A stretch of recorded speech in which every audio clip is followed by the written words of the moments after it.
So we're going to go, as Jans mentioned, directly into our next session, which will be on cellular and subcellular imaging.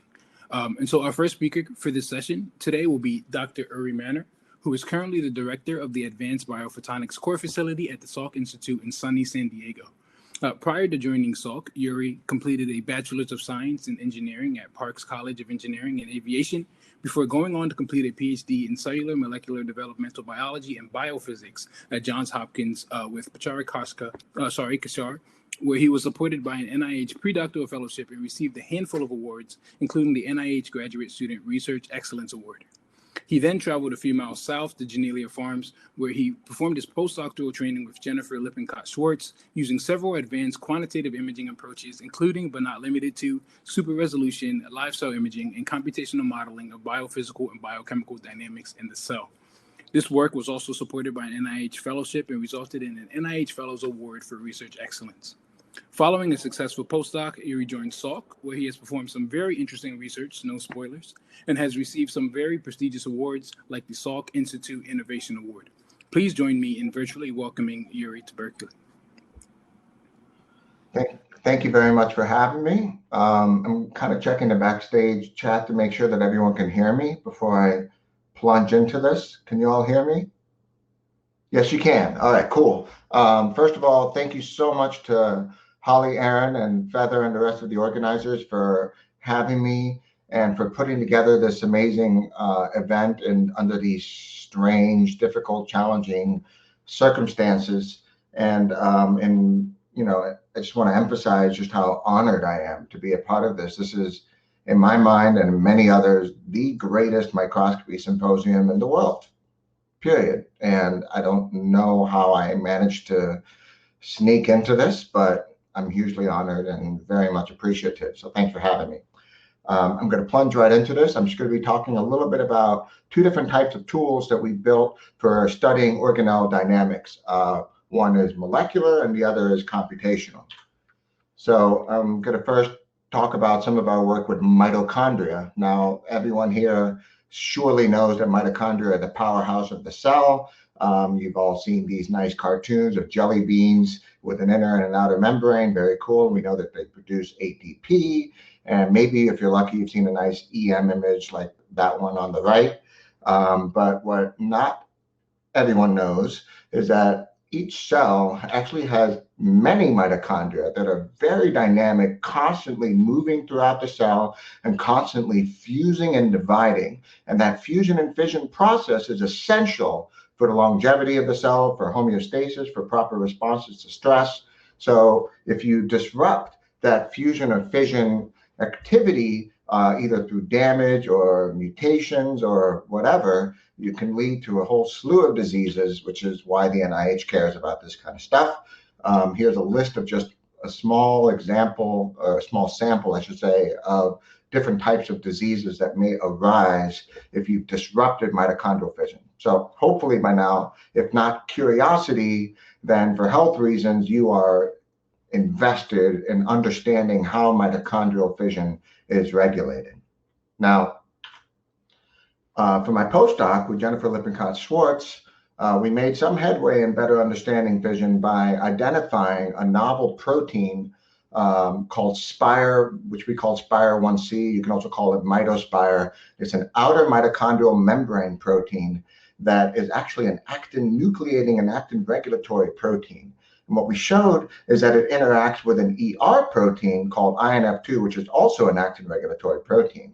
And that led to this model that you see here, where these two proteins will interact at ER-mitochondria contact sites. And via their interaction, you're going to have an increased amount of actin accumulation, specifically at ER-mitochondria contacts. And that actin accumulation then provides the force necessary to constrict mitochondria and then facilitate mitochondrial fission.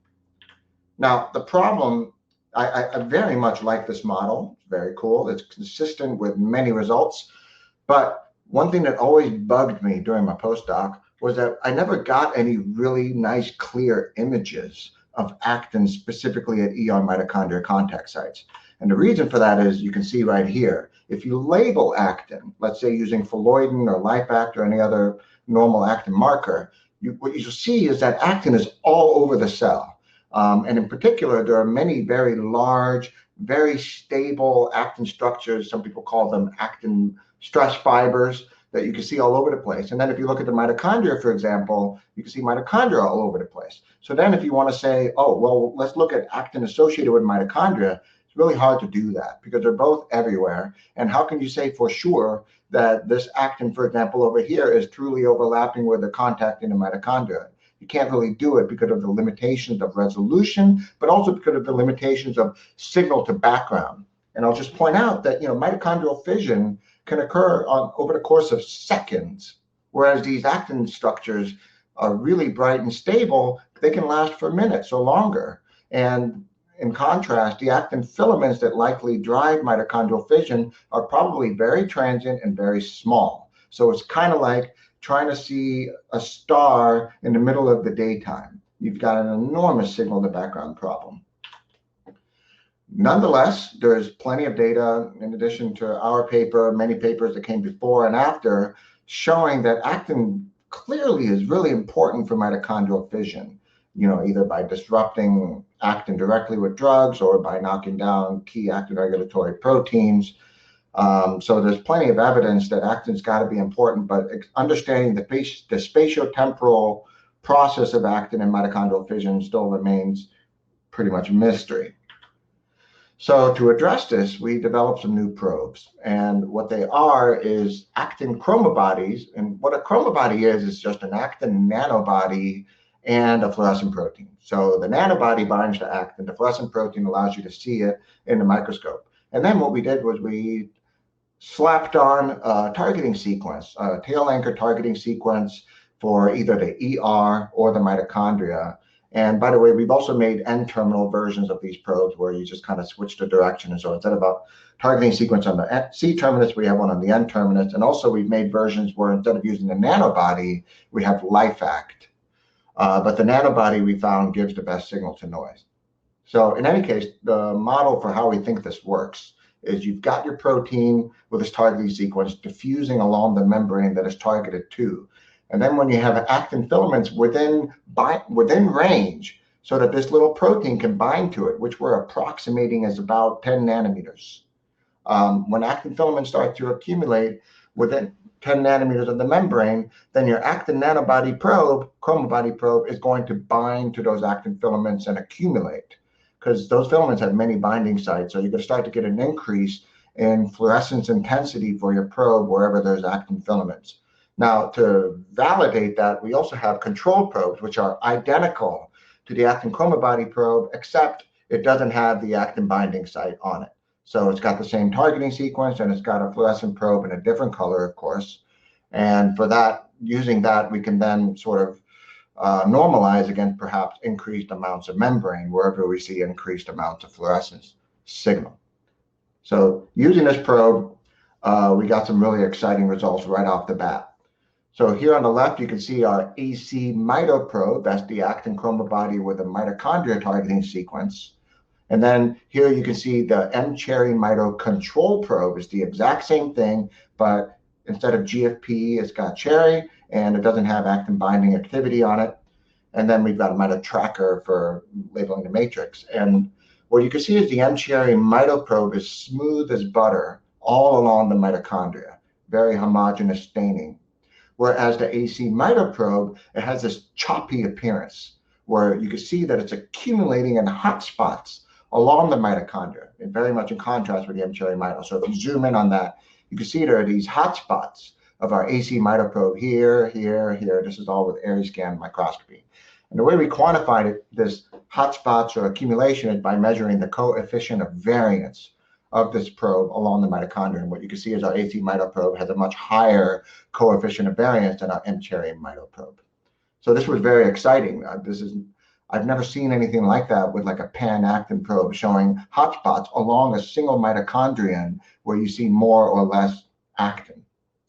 And we see the same thing with the ER. So on the left, you can see the AC-ER probe has kind of a choppy appearance. There are certain regions where it's really hot and other spots where it's really cold. And the M-cherry control probe is different. It's much more smoothly distributed all along the ER. And then again, we counterstain with mitochondria. And what was super duper exciting was you could see that some of those ACER hotspots are at ER mitochondria contact sites, which is exactly where fission occurs.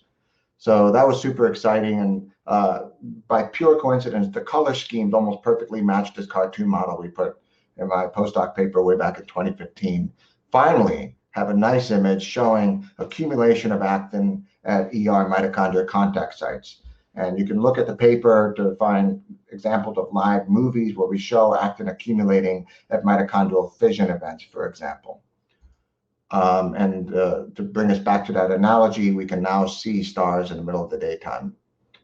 Now, Gia Volz first showed that the ER accumulates at mitochondria contact. The ER marks mitochondrial fission sites.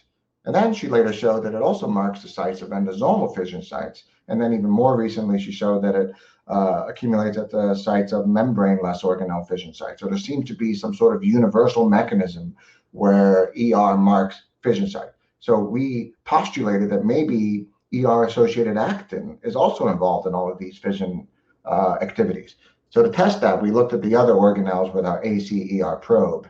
And we saw over 97% of the time, there's accumulation of ACER specifically at endosomal fission sites, peroxisomal fission sites, lysosomal fission sites, and Golgi fission sites. So that was super exciting. Now I'm going to switch gears and talk about a cool computational tool that we built to help us study this further.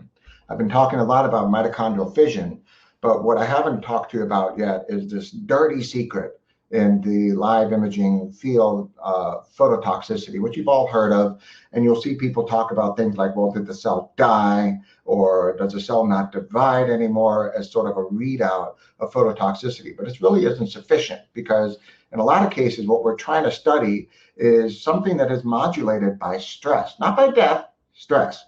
And one great example of that, ironically and unfortunately, is mitochondrial fission. Mitochondria love to crack apart under stress. And one form of stress, again, is phototoxicity. So you can see that in this movie here, where we're imaging with an area scan microscope, maximum resolution mitochondria. And what you can see is over time, the mitochondria are swelling and dividing, and the cell's bleaching as well, which also makes it harder to image. So this is a problem, because we want to study mitochondrial fission, but we're actually inducing it by the very measurement that we're doing, as some sort of perverted Heisenberg effect. So we're no longer studying biology, we're studying culinary science, and that's unacceptable. Now, what are some things we can do to mitigate phototoxicity? One thing we could do is use a lower light dose. And one way to use a lower light dose is to image at lower resolution. If you're imaging thousands and thousands of pixels, you're scanning your laser thousands and thousands of times over your sample, and you're getting a much higher laser dose. So what you could do is increase your pixel size, and that will give you two advantages. One, you're going to have a lower dose if you keep the pixel dwell time the same. With a larger pixel size, you're just scanning much faster, lower laser dose, and you're scanning faster, so you can image more dynamics and you can see more temporal detail. But because of the lower laser dose and the lower resolution, you're getting less information in each image. So that's what you see here on the movie on the right. We're imaging with a 200 nanometer pixel size with a regular confocal microscope. And you can see you can barely tell what's going on. Like if we wanted to study mitochondrial fission, good luck. It's really hard to see it happening. Whereas on the left, again, we're imaging at max resolution. You can see fission, but you're also inducing fission. You're bleaching the cell, and you've got other problems. Similarly, for temporal resolution, if we want to image, for example, mitochondria moving up and down a neurite, like an axon or a dendrite, if you image at max resolution, like we are on the left, you're not able to image with enough temporal resolution to capture all the acceleration and deceleration of the mitochondria. Instead, you're getting like a hopscotch type movie, because you're only capturing every so often. Whereas if we image at lower resolution, like on the right, you can capture all of the acceleration and deceleration of the mitochondria along the axon. But now you don't have the resolution to resolve individual mitochondria as they pass by one another within the axon. So all of these things are sort of reflections of what we call the eternal triangle of compromise, where when you're sitting at the microscope, you're constantly making these decisions, these horrible Sophie's choice decisions of, are you going to maximize your sensitivity or your resolution or your speed? You can never do it all at the same time. It's just fundamental law of the universe. And this is the bane of our existence. It really sucks that you have to make these trade-offs all the time. Now, in my other life, I'm also a photographer. And way back in 2017, I was browsing my favorite photography blog, and I came across this article where they were talking about using deep learning to enhance the resolution of photos. Now, I'd heard of deep learning being used for segmentation and annotation of images, but I had not thought about it for image enhancement. And this really blew me away. And I was thinking, wow, what if we could do the same thing for a point scanning scope? What if we could take low resolution images on our microscope, like I just showed with 200 nanometer pixels, and then use deep learning to restore it back up to full resolution, full signal to noise? Then we could do all kinds of crazy things with our microscope. So I don't have time to go into all the details, but I'll tell you that we developed something called a crapifier that takes your boatloads of high resolution, area scan, STAD, structured illumination, whatever your favorite microscope modality is, takes boatloads of high resolution data and then computationally adds noise and reduces the resolution of those images. So now you have what's called training pairs, and we can train a deep learning network to learn how to go from the low resolution, low signal to noise images and translate it into a high resolution image. Now, crapifier is super useful because it's really hard to take image pairs for training, where you have to take images of your same sample at low and high resolution. And I'll point out that it's actually fundamentally impossible to do that for live samples, because by the time you're done taking an image at whatever resolution, high or low, and then you want to take the second image at low or high, the sample is moved. And then you no longer have a perfectly aligned image pair for training. So by being able to crapify high resolution data, we're able to generate true training data that works really well. So here you can see some results of that. On the left is the input from a microscope, where we acquired approximately 200 nanometer pixel data, and you can see it's very low resolution, very noisy. You can barely resolve any mitochondria, tell what's going on. Whereas in the image on the right, it's been restored by our deep learning model. And we were very happy with this, blown away, in fact. Now, one problem is when you do time-lapse imaging, it's going to take this noisy image and it's going to try to predict the best, most likely output. But because the noise changes in every frame, it's going to be a little bit different for every frame. And with that, what happens there is you get this flickering artifact, where every frame is pretty different from the previous frame, even though it's the best approximation it can come up with. And for something like mitochondrial fission, this is intolerable, because what you can see is that mitochondria are appearing and disappearing out of the frame. And if you want to measure something like fission and fusion, good luck. It's going to look like there's a fission and fusion event happening in every single frame. And we can't do that. So what we realized was that because this is time-lapse imaging, we could train what we call a multi-frame model, where we take multiple time points from each time lapse, let's say T-2 all the way to T+2, and use 5 time points, for example, to best predict the center time point. And by doing that, by having information from previous and future time points for each time point, we can now make better predictions for each center time point. And what we found is that that actually gets rid of a lot of those flickering artifacts, and now we actually have data that can be analyzed in a reasonable way. So here on the bottom right, you can see our multi-frame model has much less flickering than, for example, the image on the upper right. And on the bottom left, just for illustration, is another approach that people use to get rid of flickering, which is where you average. You do a rolling average of multiple time points in a time lapse. And the problem with that is that then you lose your temporal resolution, and you actually end up smearing things, so you lose spatial resolution as a result of that as well. And those results aren't so great either. So this multi-frame model really does outperform anything else we've seen before, and it's very useful for time-lapse imaging.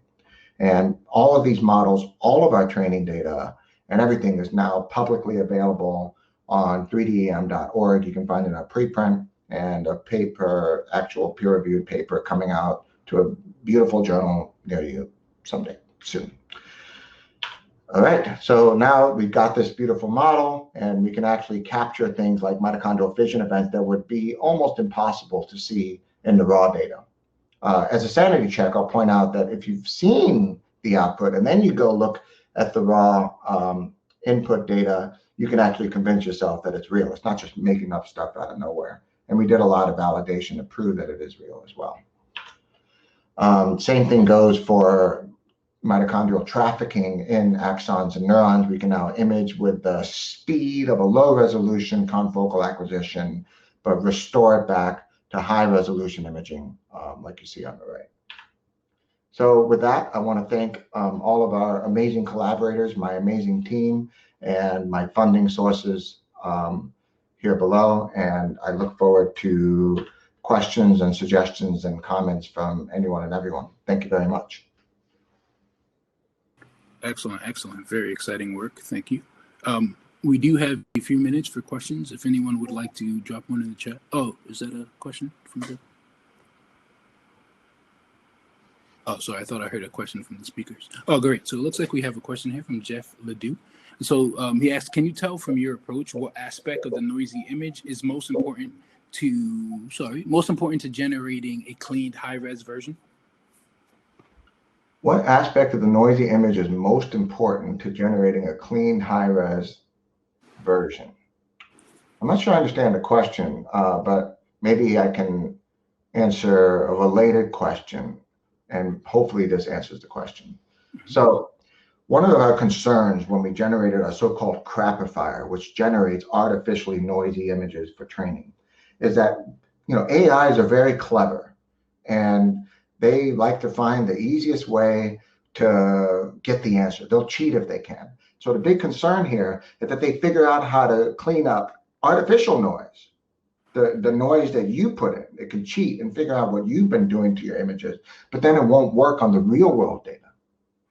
So we actually tested many different crapifiers with many different types of noise. And not all of them work equally. In fact, many of them did not work well at all. In fact, the things that you would traditionally think from all of your physics training, optics training, microscopy training, things like Gaussian and Poisson noise, for example. That's the kind of noise we're told is in our images, and it's true. Those, if you just add Gaussian and Poisson noise, it doesn't work well. What we found worked the best was what's either called additive Gaussian noise or multiplicative Gaussian noise. For whatever reason, when we use that as our crapifier, and then we applied the model trained on additive noise to real world data, that worked the best. I hope that answers your question. Kind of, maybe, sort of. I don't know. If not, please ask a follow-up question. Great, great. In the meantime, we do have another question, which asks, are you worried that the high resolution to train your multi-frame deep learning model is influencing the algorithm to increasing fission events from appearing? We should always be worried.